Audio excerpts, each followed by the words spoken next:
Bismillahirrahmanirrahim. Today we will discuss about the Mycoplasma pneumonia, which is the most important bacteria. It is the wall-less organism and can cause atypical pneumonia. Important properties: it's the wall-less, that's why poorly stained with the gram stain, यानी कि ग्राम stand से poorly stand होंगे। और दूसरा इसकी जो important property है वो है पेंसिलिन एंड स्फेलोस्पोरिन इज इनफेक्टिव। ये एक इम्पॉर्टेंट क्या है, एमसीक्यूज है। ये क्यों इनफेक्टिव है? क्योंकि ये जो पेंसिलिन और स्फेलोस्पोरिन है ये वॉल के ऊपर जाके एक्ट करती है और पेप्टाइडोग्लाइकन की सिंथेसिस को इनहिबिट करती है। इसकी वॉल ही नहीं है तो ये क्या होंगे, दोनों इनफेक्टिव होंगे। और इसकी एक मोस्ट इम्पॉर्टेंट है कि ये वो बैक्टीरिया हैं जिनके ऊपर कोलेस्ट्रॉल होता है, बाकी कोई बैक्टीरिया में कोलेस्ट्रॉल होता ही नहीं है। और इनकी जो शेप होती है that's a rod shape bacteria, rod shape होती है। और जो टेपर टिप होती है, ये हम पैथोजेनेसिस और एपिडेमियोलॉजी में देखेंगे कि टेपर टिप का काम क्या है।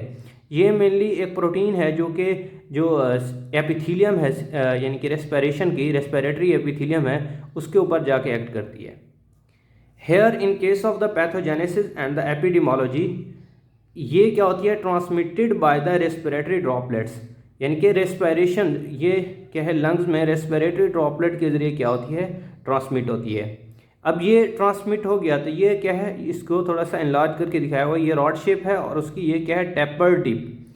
और जो ये टेपर टिप है ये मेनली क्या करती है, जो सिलिएटेड एपिथीलियम है इसको क्या करती है, इसकी मोशन को एब्सेंट कर देती है।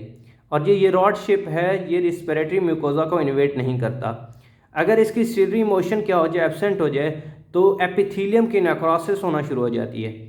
It can cause the atypical pneumonia. और दूसरी इंपॉर्टेंट प्रॉपर्टीज, ये क्या करता है, H2O2 रिलीज करता है। और ये H2O2 जो रिस्पिरेटरी एपिथीलियम है इसको डैमेज करना स्टार्ट कर देता है और present with the complaint of atypical pneumonia.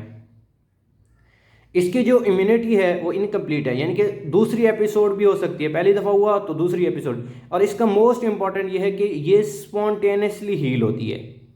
इसमें मेनली क्या होती हैं, ऑटो एंटीबॉडीज प्रोड्यूस। बाज़ औक़ात ये तो हो गया कि भी उसने एटिपिकल नमूनिया करा दिया, लेकिन अगर पल्मोनरी इफेक्ट के अलावा दूसरे इफेक्ट किस तरह से आएंगे कि बाज़ औक़ात ऑटो एंटीबॉडीज़ बन जाती हैं against RBCs, red blood cells, brain और लिवर।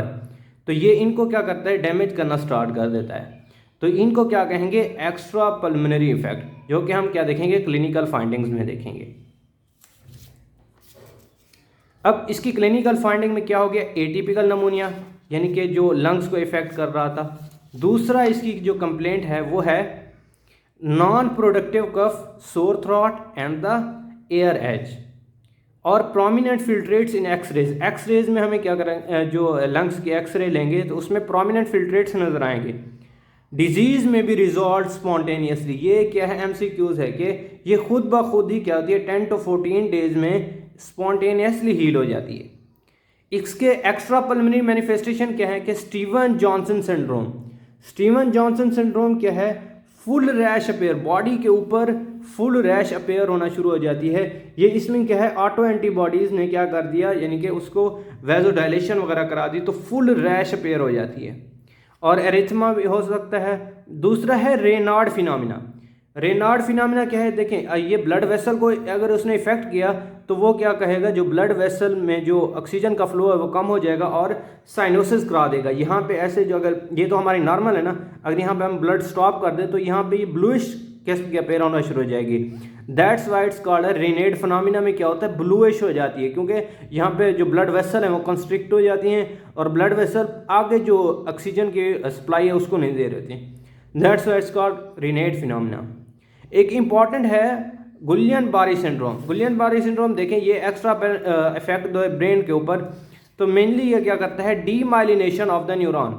अब नर्व्स की डीमाइलिनेशन करेगा तो पैरालिसिस, यानी कि पैरालिसिस के चांसेस ज़्यादा हैं। अगर नर्व्स की, यानी कि ये पेरिफेरल पार्ट पे भी कर सकता है, अगर demyelination of the nerve at the peripheral system पे करेगा तो पैरालिसिस में occur. In case of the laboratory diagnosis, सबसे पहले जो है, जो इम्पॉर्टेंट है वो है पीसीआर कराते हैं, जो कि बहुत ज़्यादा इंपॉर्टेंट है। दूसरा, इसका जो सेल कल्चर है वो उसमें स्पेशल मीडिया लेते हैं। ये एक स्पेशल मीडिया लेते हैं, तो अगर इसको ग्रो कराएंगे तो ये सेंट्रली क्या होंगे, थोड़े से रेज्ड होंगे ऐसे, और जो पेरिफ्री में थिनर आउटर एज होगा ये, और इसमें जो है मेनली दूसरा है नॉन स्पेसिफिक टेस्ट।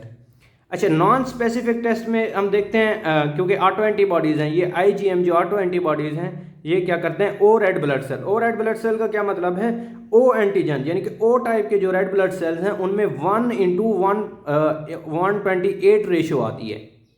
ये नॉन स्पेसिफिक है और इसमें ये इंपॉर्टेंट एमसीक्यूज है कि भाई एट 4 डिग्री सेंटीग्रेड ये काम करता है, यानी कि कोल्डनेस में काम करता है। 37 डिग्री सेंटीग्रेड पे ये वर्क नहीं करता। ये क्या है, लिवेंसन का एमसीक्यूज है। दूसरा है एलिजा टेस्ट जिसमें एंटीबॉडी टेस्ट और एंटीजन एंटीबॉडी टेस्ट करते हैं। First of all then we will discuss about the treatment plan.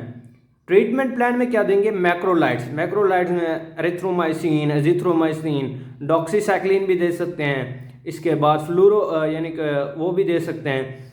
इसमें ये क्या करता है, जो एक्शन है उसका, जो बैक्टीरिया का यानी कि उसका ड्यूरेशन है उसको डिक्रीज कर देता है, लेकिन ये हील जो होगा वो स्पॉन्टेनियसली होगा, विच इज़ द मोस्ट। मैं 2 एमसीक्यूज आपको बताएं, एक तो 10 to 14 डेज में ये खुद ब खुद क्या हो जाएगा, हील आउट हो जाएगा। प्रिवेंशन क्या है, there is no vaccine available. That we all discuss about the mycoplasma pneumonia. Thank you so much, जज़ाकल्लाह, अल्लाह हाफिज़। Please like and subscribe our channel Medicos fever.